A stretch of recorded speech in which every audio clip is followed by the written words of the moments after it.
est fini quand on ne peut plus rien lui enlever, selon l'expression de Saint-Exupéry dans le chapitre 3 de Terre des Hommes, nous allons examiner les leviers rhétoriques les plus efficaces.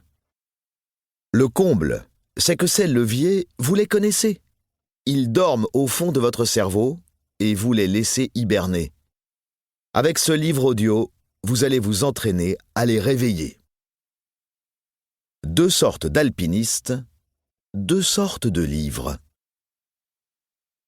Les alpinistes à l'ancienne partent en longue troupe avec 2 tonnes de matériel, pitonnent chaque rocher, s'encordent même sur le plat et mettent 1 semaine pour faire les grandes Jorasses, l'Eiger ou le Cervin.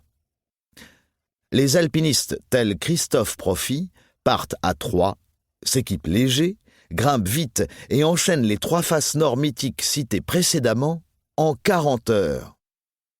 Il en va de même pour les livres.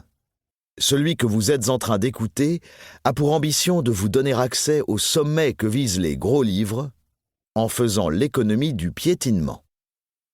Vous n'avez peut-être pas besoin d'écouter ce livre audio si vous avez remarqué que ce passage mobilise les 3 leviers préférés de Barack Obama.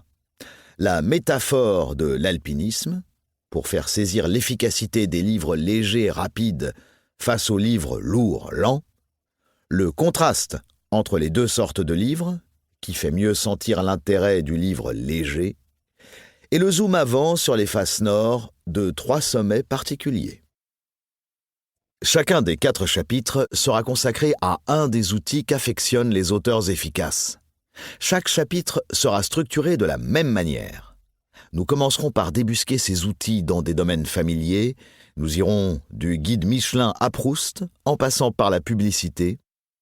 Puis nous regarderons comment Barack Obama écrit ses textes, quasiment ligne à ligne. Son discours d'investiture, prononcé le 20 janvier 2009, nous servira de modèle principal. C'est un des plus grands de l'histoire des prises de parole que l'humanité a pu entendre. Nous regarderons ensuite comment d'autres, parmi les meilleurs, Robert Badinter, Simone Veil, Albert Camus, Martin Luther King, Charles de Gaulle, utilisent chacun de ces leviers. Quelques exercices permettront de s'entraîner à jouer avec ces outils pour en fluidifier l'usage.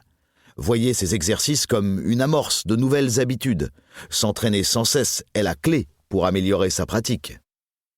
S'ajoutera une courte série d'exemples consacrés à l'art du titre, fabriquer des titres frappants, métaphore, intrigants, métonymie, pédagogique, contraste, mémorisable, assonance.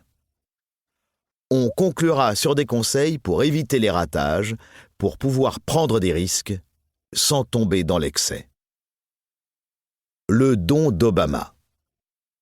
Obama reconnaissait lui-même, sans fausse modestie, qu'il avait un don en cette matière. Un jour de 2009, le chef de la majorité au Sénat, Harry Reid, se dirige vers Obama pour lui dire que le discours qu'il vient de prononcer était phénoménal. Le jeune président lui répond « J'ai un don, Harry. » Vous connaissez déjà les 3 outils du champion, ajoutons-en un 4e. Les 3 principaux leviers rhétoriques utilisés à haute fréquence par Obama, vous les avez rencontrés dans les citations de Churchill, de Kennedy et d'Obama au début de ce livre audio. Une fois que vous aurez pris en main ces 3 outils, j'en ajouterai un 4e qui active la musique des mots proprement dite, les rimes, les assonances, les allitérations. Ce jeu sur la musique des mots n'est pas réservé à la seule poésie. Il est très souvent utilisé par les publicitaires de « Carglass répare, Carglass remplace » à « Il est fou à Flelou, il est fou », en passant par « Qui va à la plage perd sa place » de parking. Vous pouvez dynamiser une phrase clé, un titre de présentation par la musique des mots, en économie comme en politique, en privé comme en public. Ce 4e levier se marie facilement avec les 3 premiers. Souvenez-vous de la répétition imparable canonnade qu'avait lancée le candidat François Hollande.